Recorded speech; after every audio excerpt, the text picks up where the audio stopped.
Hi, everybody. This is week 3. Week 3 brings us almost to finish the first half. As soon as this week is done, we're over the hump and we're on to the last final parts of this course.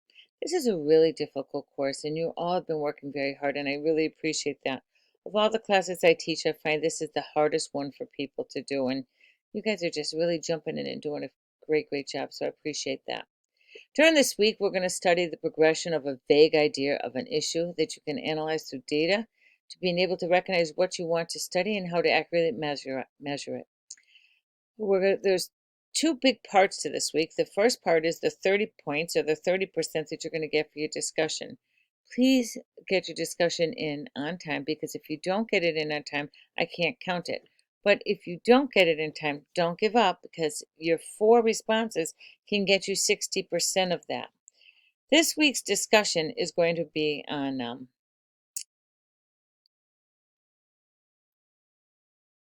get there. My computer wants to be slow today. It's the threats to the validity of a study. What could hurt a study? How could it make it not valid?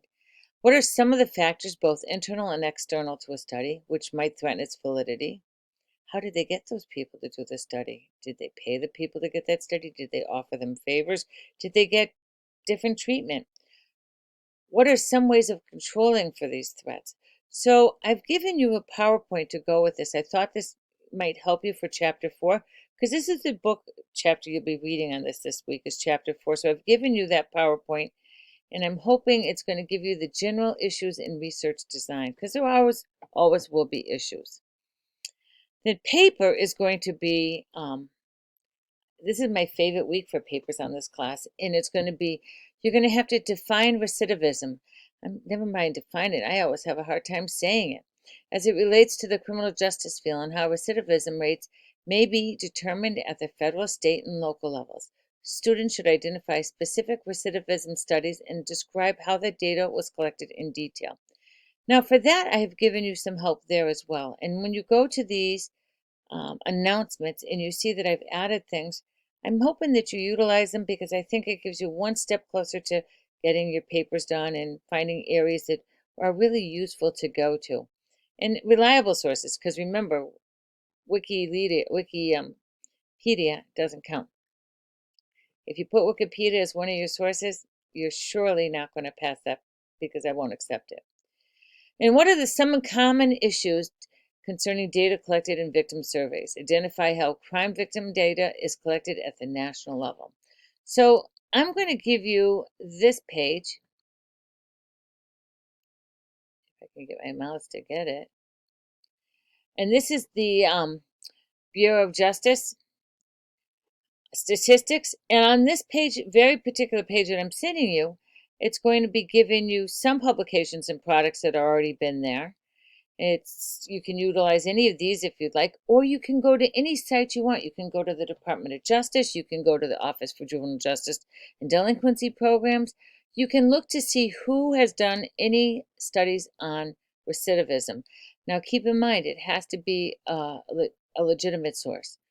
As I said, Wikipedia does not count. But this is a government site, and government sites can be trusted, or so they say. On the PowerPoint presentation, you're going to have the general issues in research design.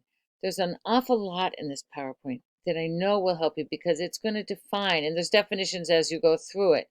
It's going to explain what the learning objectives are, what the causations are.